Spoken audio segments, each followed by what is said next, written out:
안녕하세요, 김이사입니다. 저는 어제 두 통의 전화를 받았는데, 한 통은 걔 뻘소리 하는 전화 받았고, 한 통은, 저랑 상담을 해서 결혼을 잘했다는 전화를 받았고, 근데 이게 같은 한국 사람인데도 참 모자란 놈이 있고, 생각이 깊은 분들이 있어요. 그게 무슨 얘기냐면, 특히 여자 안 만나본 분들이 연애를 한다고 베트남에서 개 뻘짓을 하고 다니는데, 내용인즉슨 자기가 일해해서 뭐 미프 틴더로 여자도 만나봤고 일반인 여성도 만나봤는데 결혼까지는 안 가더라. 그리고 마지막에 만난 여자가 이발소에서 일하는 여자를 만났는데 자기 합리화를 하면서 한 1년을 만났는데 어쩌고 저쩌고. 제가 뭐라고 한지 아세요? 저한테 뻘소리 하려고 전화하셨습니까? 아니면 욕 처먹으려고 전화하셨습니까? 그랬거든요. 이게 저희 채널은 다른 채널이 아니에요. 국제 결혼을 준비하시는 분들한테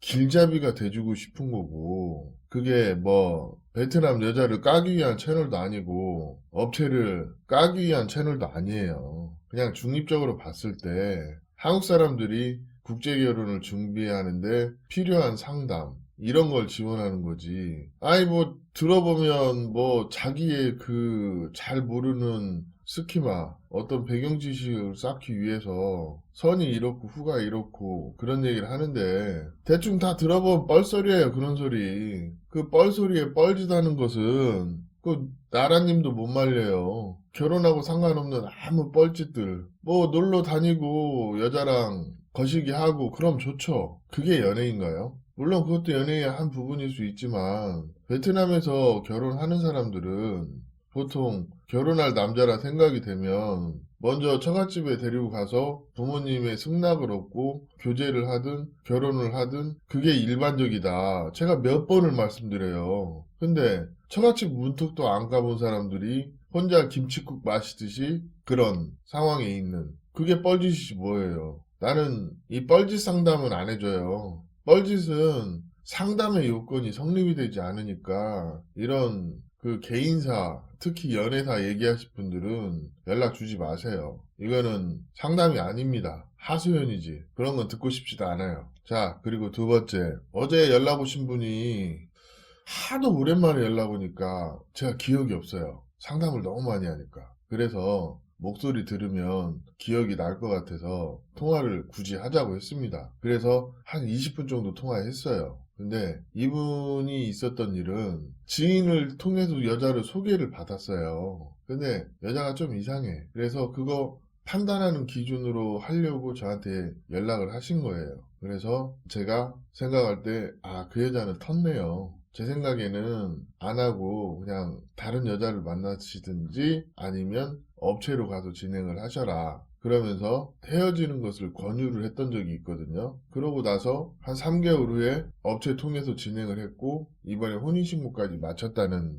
얘기를 하시더라고요. 근데 제가 이분한테도 어렴풋이 얘기했던 기억이 있는데 요즘 분위기가 지인 소개라고 해서 엄청 싸게 돈이 들어가는 건 아니에요. 연애나 지인 소개는 처음에 돈이 안 들어가는 것 같지만 한국에 입국하는 시점까지 계산을 해보면 오히려 더 들어가는 경우도 많아. 요즘 그런 것 같아요. 그리고 업체 결혼이 처음에 돈이 좀 많이 들어가는 것 같긴 한데 업체 결혼이 전통 결혼 비용 중개까지 잘 해주는 능력 있는 업체 만나면 그게 오히려 싸게 들어가요. 비용적인 부분은 그런 게 좀 있고 또 제가 이 얘기를 했어요. 업체한테 국제 결혼을 맡겼으면 진행 부분은 그냥 신경 쓰지 마시고 무슨 수를 쓰더라도 신부의 마음을 얻어라. 이것만 신경 쓰시면 된다. 업체 진행은 그렇게 하는 것이다. 제가 그 얘기를 해드렸어요. 뭐 저희도 간간히 뭐 신부 소개를 하긴 하는데 안 한다고는 안 해요. 그런데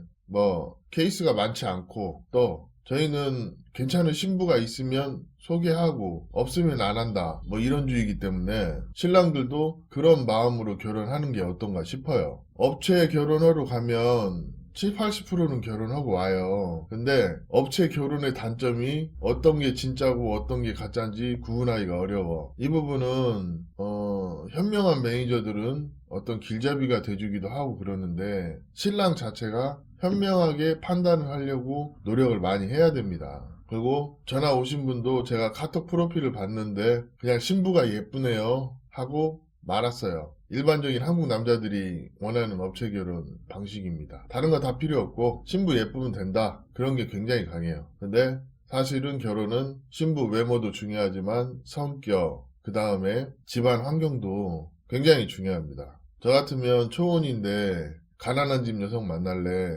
재혼인데 부잣집 여성 만날래? 그러면은 저는 재혼인데 부잣집 여성 만납니다. 한국 남자들이 결혼할 때 꼭 버리셔야 되는 게 베트남 여성이랑 결혼할 때 본인이 결혼 생활 전체를 자주우지 할 수 있을 거라는 생각에 경제적인 여력이 되지도 않는데 무리한 선택을 하고 나중에 피 보는 분들이 많이 있어요. 제가 앞에 사례도 그렇고 뒤에 사례도 그렇고 공통적으로 해드리고 싶은 얘기는 이겁니다. 결혼은 결혼 생활을 유지해 줄 수 있을 그런 여자를 선택하고 아이를 낳고 키우는데 포커스를 맞춰서 결혼을 진행을 해야 돼요. 근데 제가 한 달이면 거의 100건의 상담을 하거든요. 근데 그 중에서 이 포커스 안에 맞춰서 결혼하시는 분들 3분의 1도 안 돼요. 다 근시안적으로 결혼해요. 자, 한국 남자들 현명한 판단을 하시고 좋은 결혼이 되라고 이런 얘기 해드리니까 기분 나쁘게만 생각하지 마시고 일단 선택을 했다면 그 이후에 내가 어떻게 노력하느냐에 따라서 좀 결과값들이 바뀌기도 하지만 가장 중요한 거는